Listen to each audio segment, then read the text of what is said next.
그 후에 내가 내 영을 만민에게 부어주리니 너희 자녀들이 장래일을 말할 것이며 너희 늙은이는 꿈을 꾸며 너희 젊은이는 이상을 볼 것이며 그때 내가 또 내 영을 남종과 여종에게 부어줄 것이며 내가 이적을 하늘과 땅에 베풀리니 곧 피와 불과 연기 기둥이라.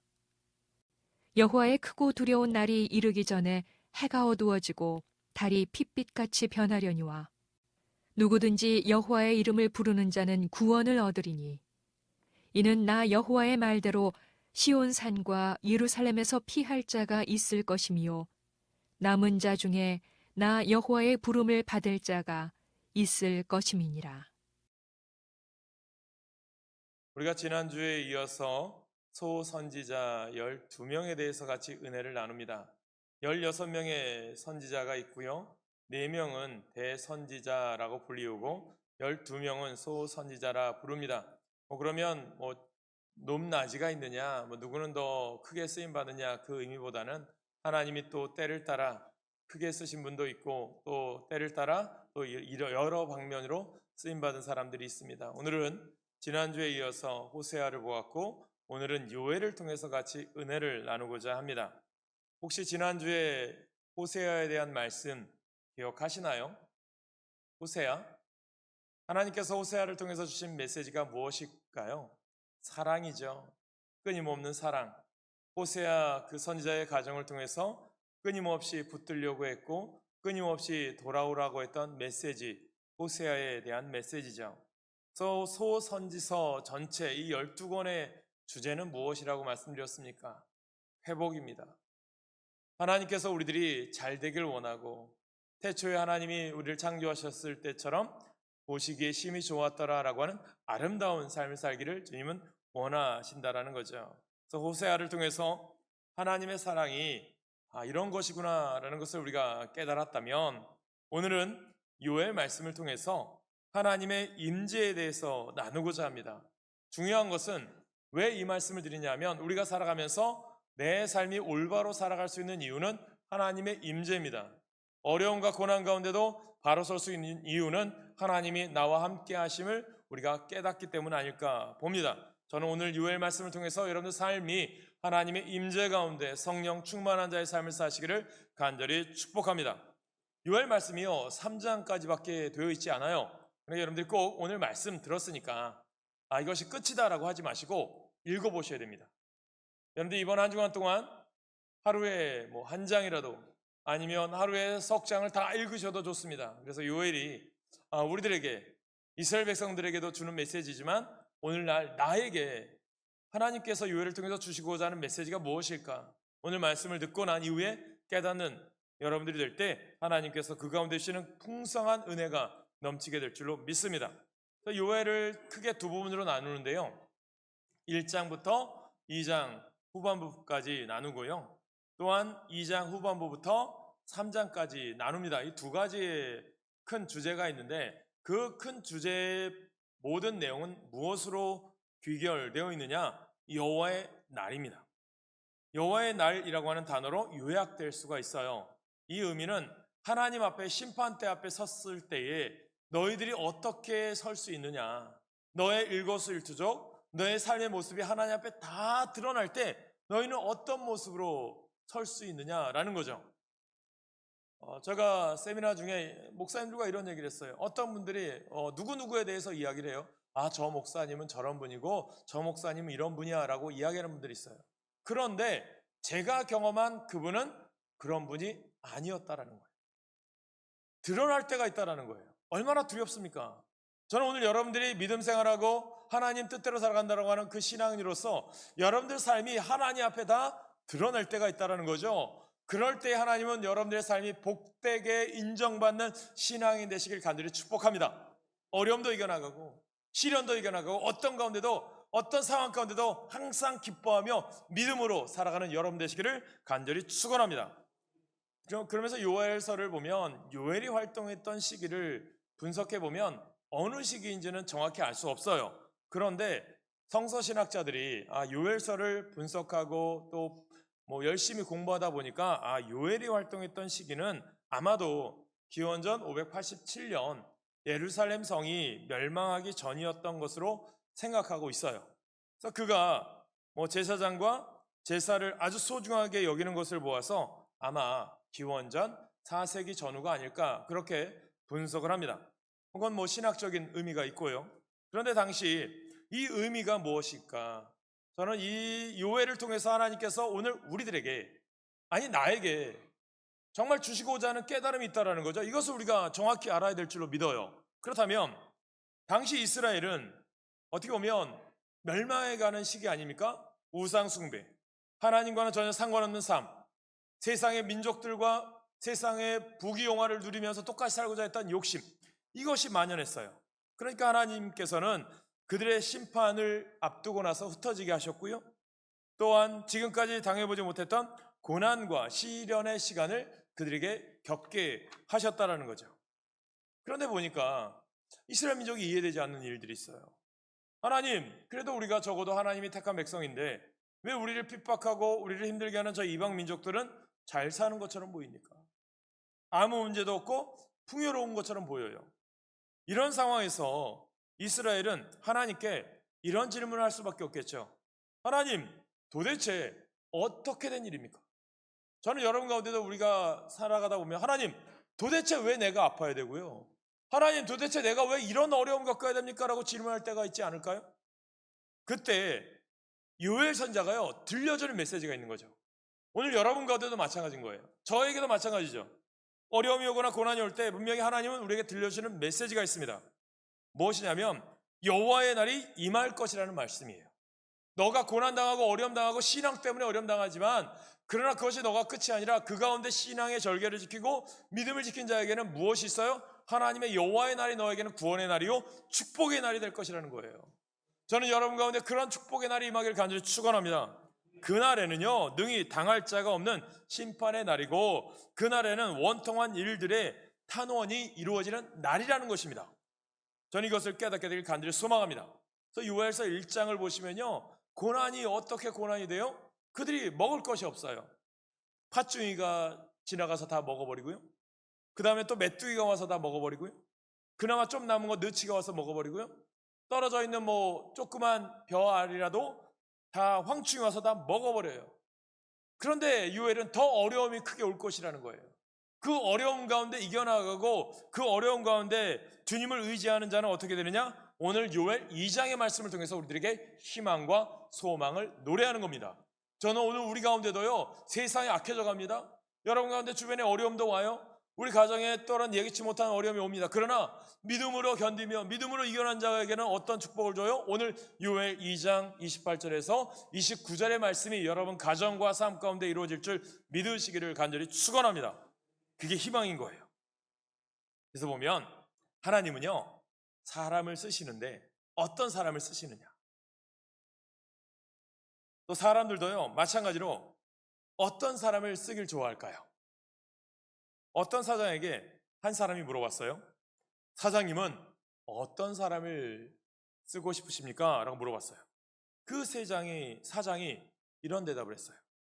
나는 똑똑한 사람을 쓰고 싶지 않아요. 나는 착한 사람도 쓰고 싶지 않아요. 나는 회사에 대한 꿈을 개발하고 아이디어를 찾는 사람을 쓰고 싶습니다라는 거예요. 잠언 기자는요 지혜가 없는 자, 묵시가 없는 자, 꿈이 없는 자는 어떻게 된다고요? 망한다라고 선포하고 있어요.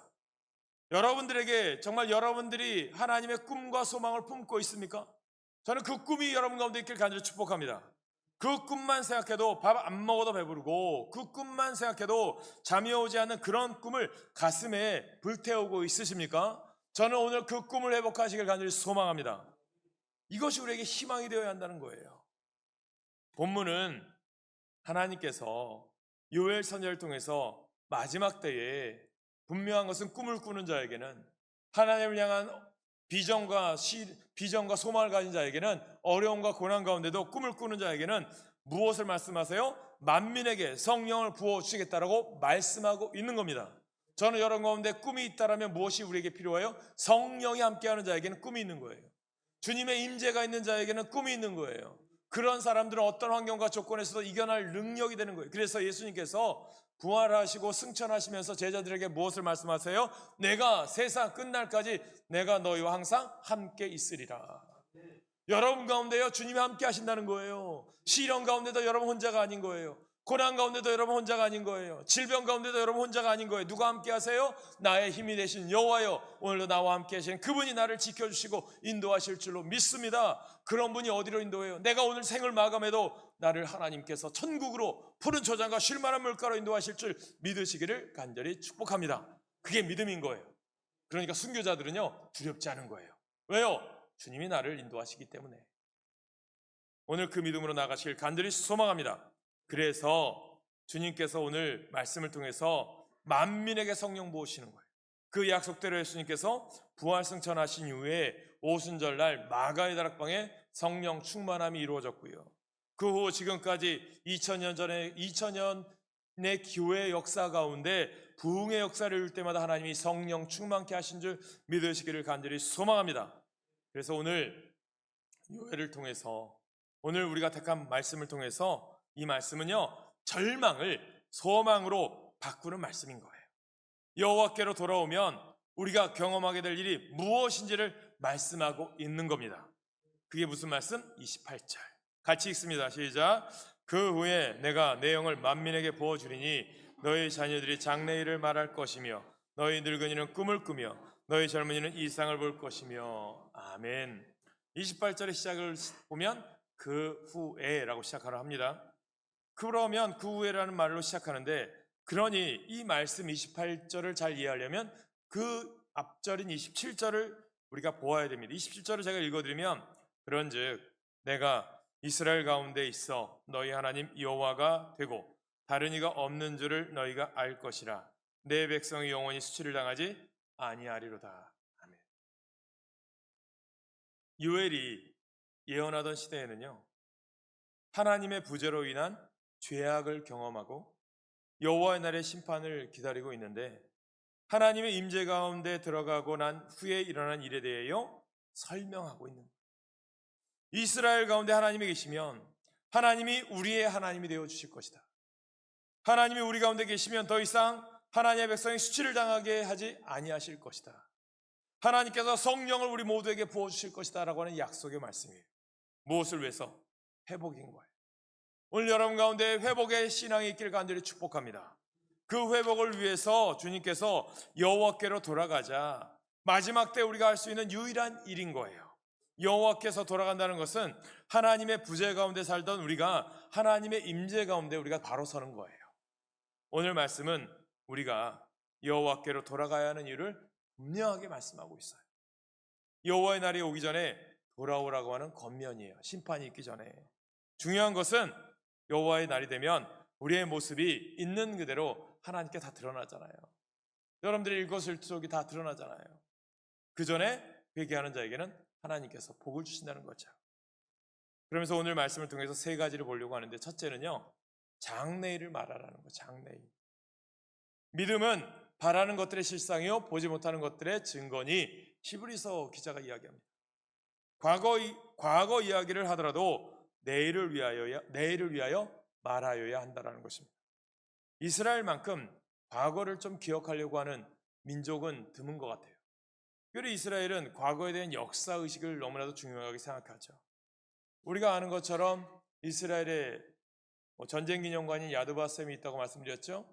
2차 세계대전에 히틀러로 인해서 600만 명이나 되는 많은 유대인들이 학살당했던 역사가 그 기념관에 기록되어 있어요. 또 그 이전에 구약성경에도 보면 여러 가지 어려움이 있을 때마다 그들은 기억합니다. 로마에 의해서 이스라엘이 멸망당하기 전에 끝까지 나라를 지키고자 했던 열심당원이었던 사람들이 마사다라고 하는 언덕 요새에 가서 끝까지 투쟁했던 모습, 969명의 신앙의 절개를 지키기 위해서 자기를 했던 모습을 지금도 기억하려고 합니다. 그래서 로마 군대에서 지켰던 사람들을 기억해서 이스라엘의 군인들이 꼭 두 군데를 꼭 견학하는데요, 마사다 요새와 야드바셈입니다. 그곳에서 민족의 충성을 서약한다고 합니다. 외국에서 대통령이 와도 늘 이곳에 모시고 와서 중대한 결정을 내기도 합니다. 그런데 이곳에 꼭 초대받지 못한 나라가 있어요. 어느 나라냐? 자신의 과거를 아직도 회개하지 못한 나라. 우리 옆에 있는 일본은 초대받지 못했어요. 굳은 의지를 보여줄 때마다 늘 마사다를 찾는다라고 얘기합니다. 출애굽 사건을 기억하기 위해서 이스라엘은 유월절 어린 양의 피로 우리가 구원받았다는 것을 기억하기 위해서 유월절을 지킵니다. 지금도 지키죠. 불임절이라는 것을 기억해요. 에스더서에 나오죠. 에스더서에 나오는 내용이 뭡니까? 하만으로 인해서 모함을 당해서 이스라엘 민족이 죽게 생겼어요. 그때 에스더가 죽으면 죽으리다 백성들에게 금식 기도하게 한 이후에 왕 앞에 나아가 왕의 마음의 문을 열어주셔서 하만은 죽게 되고 이스라엘 백성들이 구원받은 사건들을 감사하며 지킨 것이 바로 불임절이라고 지킵니다. 사랑하는 성도 여러분, 오늘 우리들은 깨달으셔야 됩니다. 유대인들은 지금까지도 끊임없이 과거에 대한 것을 기억하는 것으로 살아가요. 그런데 그 이유는 뭘까요? 반면교사, 온고지신이라는 한자 성어가 있습니다. 과거의 것을 바로 새겨야 미래를 열 수 있다는 거예요. 신앙을 우리가 성경을 읽습니다. 우리는 쉽게 얘기하죠. 요엘의 이야기? 몇천 년 전의 이야기인데 지금 나에게 무슨 상관이 있단 말인가? 라고 받아들일 수 있겠죠. 그러나 이 말씀은 오늘도 우리 가운데 살아 역사하는 거예요. 똑같은 역사 반복되죠. 이런 말을 역사를 잊은 민족은 미래가 없다라고 얘기합니다. 토인비가 한 말인가요? 저는 여러분 가운데 성경의 역사를 잊은 민족은 미래가 없습니다. 오늘 우리가 믿음으로 살아가는 우리들이 성경 속에서 하나님 주신 메시지를 오늘 우리가 캐치해내서 오늘 하나님께서 요엘을 통해서 나에게 깨닫게 하시고자 하는 메시지가 무엇일까? 이것을 선포하는 것이 목사의 사명이고요. 저는 목사로서 여러분들이 바르게 살아서 믿음대로 살아서 하나님 뜻대로 살아서 세상의 선한 일, 그리스도인의 사명을 감당으로 복된 인생 되기를 원하는 게 목사의 사명이거든요. 한 영혼을 깨우기 위해서 부름받은 게 목사고요. 또 여러분들에게 직분을 주셨어요. 사명을 주셨어요. 그 사명은 무엇입니까? 목사만이 아니라 여러분도 그 사명을 감당하면서 믿지 않는 가족, 믿지 않는 이웃, 또 세상에 하나님의 놀라운 일을 선포하기 위해서 부름받았음을 깨닫게 되길 간절히 소망합니다. 그 부름을 받기 위해서 하나님께서 도우심의 하나님 성령을 부어주시겠다는 거예요. 여러분 혼자가 아니라 누가 함께 하셔요? 주 여호와 하나님이 함께 하심을 믿으시길 간절히 축복합니다. 요엘이요 그것을 깨달은 거예요. 그래서 요엘이라고 하는 이름의 뜻이 있어요. 성경의 엘이라고 하는 단어는 하나님이다. 이것은 잊지 마세요. 성경 읽는 사람들은 꼭 기억하세요. 그래서 요엘은 우리 여호와라고 하는 단어와 하나님이라고 하는 단어가 결합된 말이에요. 그러니까 즉 우리 여호와는 하나님이시다 라는 뜻입니다. 우리가 믿는 여호와는 세상의 많은 신들 중에 유일한 하나님이시라는 고백이고요. 우리 여호와라고 하는 말은 여호와 앞에 돌아오는 모든 이들에게 하나님이 되어 주시겠다라고 하는 말의 뜻이 담겨져 있는 거죠. 오늘 이것을 깨닫게 되길 간절히 축복합니다. 그래서 요엘이요 우리에게 들려주고 싶은 간절한 소망의 메시지가 무엇일까요? 결국 우리 죄의 문제들, 우리가 하나님 앞에 기쁨 누리지 못하고 신앙이 식어져가는 이유는 뭐냐면 하나님의 부재와 연결되어 있다는 거예요. 하나님이 함께 하심을 경험하지 못하기 때문이라는 거예요. 오늘 여러분 가운데도 오늘도 함께 하신 하나님을 경험하시길 간절히 축복합니다. 그래서 오늘 여호와의 날 심판대 앞에 서기 전에 우리가 깨달을 것이 무엇이냐? 그 전까지는 자기 중심적인 세계관에 살았다면, 내 세계관에 살았다면 이제는 어떤 세계관? 하나님 중심적인 세계관으로 바뀌는 삶을 사시길 간절히 축복합니다. 깨달으셔야 돼요. 하나님께서 온 우주 만물을 창조하셨잖아요. 하나님의 뜻이 있고 우리의 생각이 있어요. 여러분 생각해 보세요. 만약에 태양이 있어요. 그리고 우리가 지구가 있어요. 예전에는 지구 중심적인 생각을 했잖아요. 태양이 지구 주위를 돈다고. 천동설인가요? 그리고 나서 코페르니쿠스를 통해서 지동설이 나왔죠. 태양이 중심이 되고 우리가 태양 중심으로 돌고 있습니다. 그런데 만약에 태양이 지구를 좀 생각해서 지구야 그럼 네 마음대로 한번 생각해서 네 마음대로 돌아라 라고 한다면 어떻게 될까요? 온 우주 만물은 다 깨져버릴 것입니다. 하나님의 중심적인 세계관이 내가 하는 이해되지 않아도 하나님의 뜻이 있다는 거예요.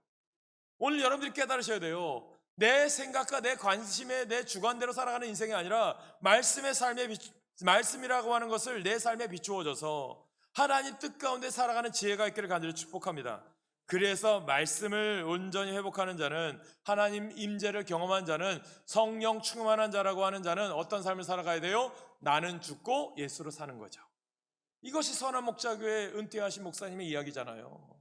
간단한 이야기예요. 나는 죽고 예수로 살아? 이것이 뭐지? 내 중심적인 생각, 이제 내 생각대로 세상이 움직이길 원하고, 내 생각대로 가정이 움직이길 원하고, 내 생각대로 모든 것이 되길 원해요. 이기적인 거예요. 성경은 이기적인 게 아닙니다. 이타적인 거지. 오늘 여러분들의 신앙이, 믿음이 자기 중심적인 세계관이 깨어져서 하나님 중심적인 세계관으로 바뀌시기를 간절히 축복합니다. 둘째는요, 꿈을 꾸시길 바랍니다. 꿈을 꾸래요. 어떤 꿈입니까?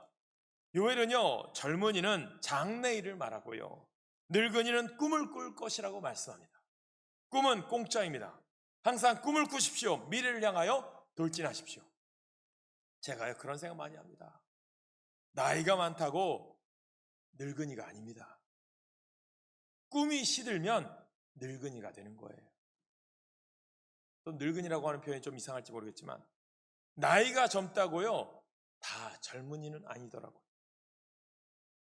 꿈이 불태워져야 젊은이라는 거예요. 늙은 젊은이가 있고 젊은 늙은이가 있습니다.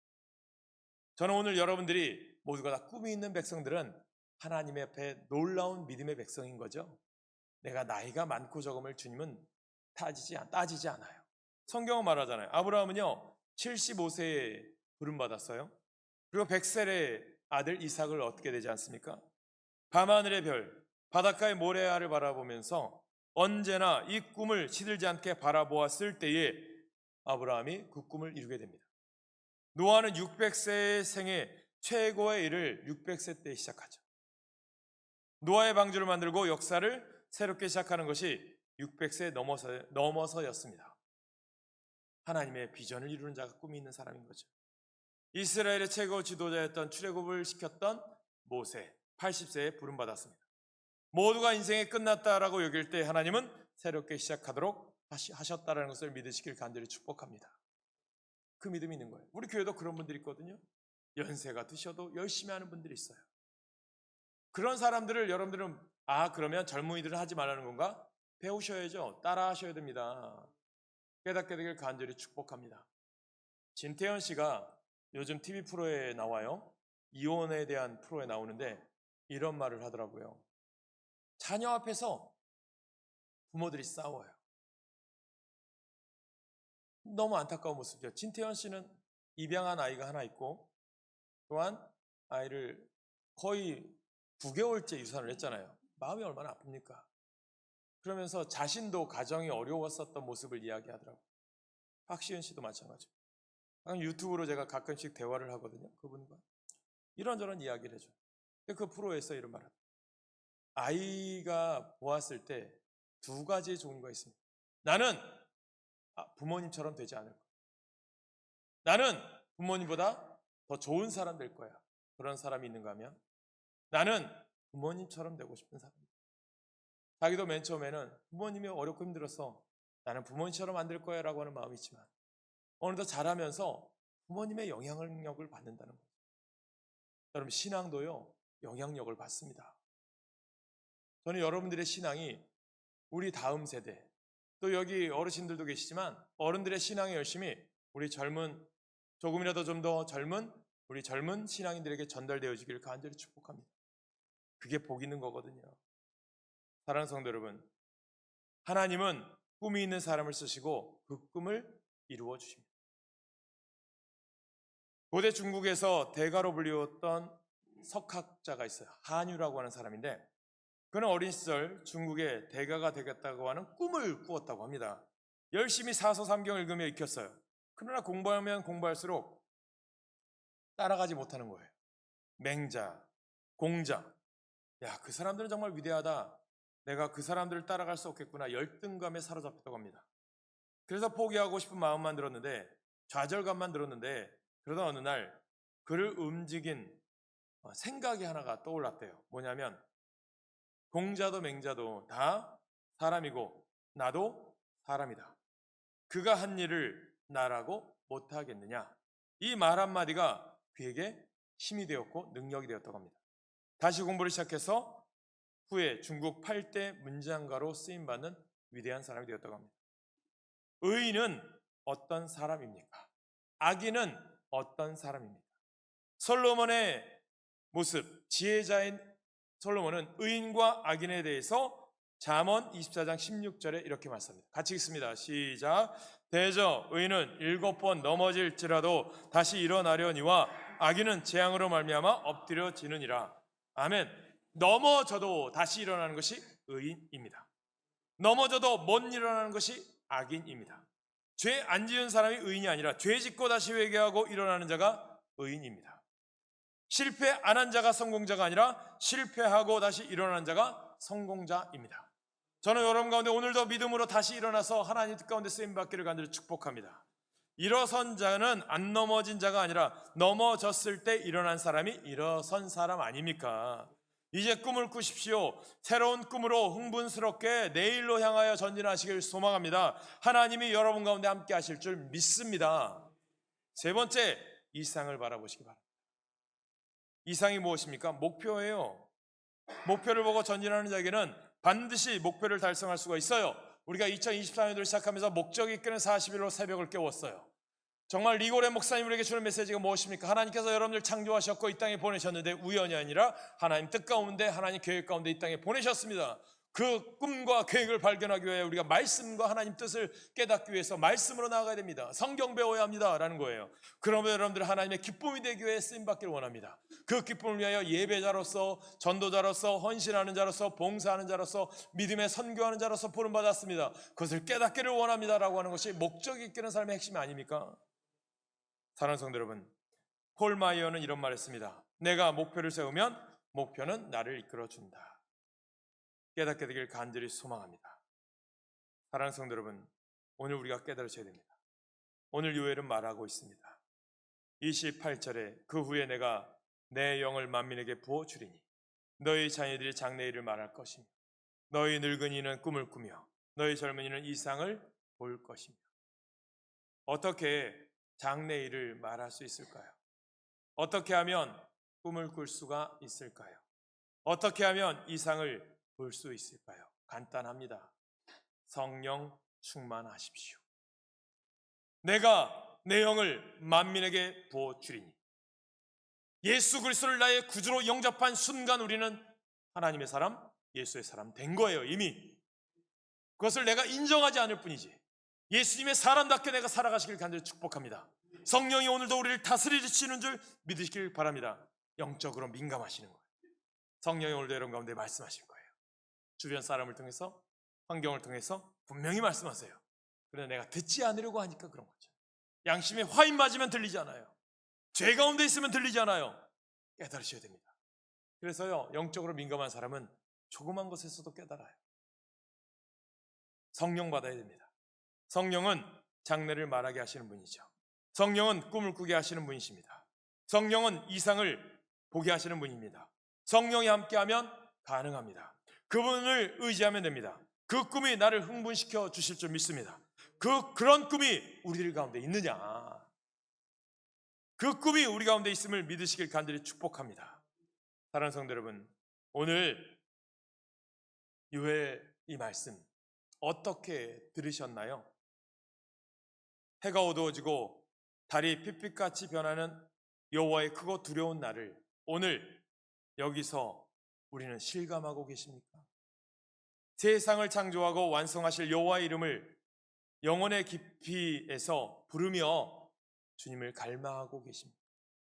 그렇다면 여러분은 여호와의 날에 구원받을 수 있을 것입니다. 오늘 말씀합니다. 주님은 분명히 우리 가운데 믿음의 사람 되기를 원하고 하나님의 꿈 있는 사람 되기를 원하는 거예요. 세상 부귀영화 부러워할 필요 없고요. 세상 여러 가지 부러워할 필요가 없어요. 왜? 무한하기 때문에. 하나님 심판 때 여호와의 날이 앞에 설 때는 분명히 다 우리의 삶의 모든 것이 다 드러날 때가 있기 때문이지. 오늘도 묵묵히 믿음 생활하고 누가 알아주지 않아도 하나님의 일을 감당하는 자에게는 여호와 하나님이 함께 하시고 놀라운 은혜 부어주실 줄 믿으시길 간절히 소망합니다. 그 믿음으로 나아가면 하나님 여러분 가정 어떻게 합니까? 늙은이도 꿈을 꾸고 젊은이도 장래일을 말하고 하나님의 놀라운 일을 감당하는 복된 가정 되게 하실 것이기 때문입니다. 우리가 지난주에 불렀던 결단 찬양을 오늘 다시 한번 부르기를 원해요. 나는 믿네라는 거거든요. 주님 믿습니다. 날마다 주님과 함께 싸우며 나아가는 내가 되길 소망합니다.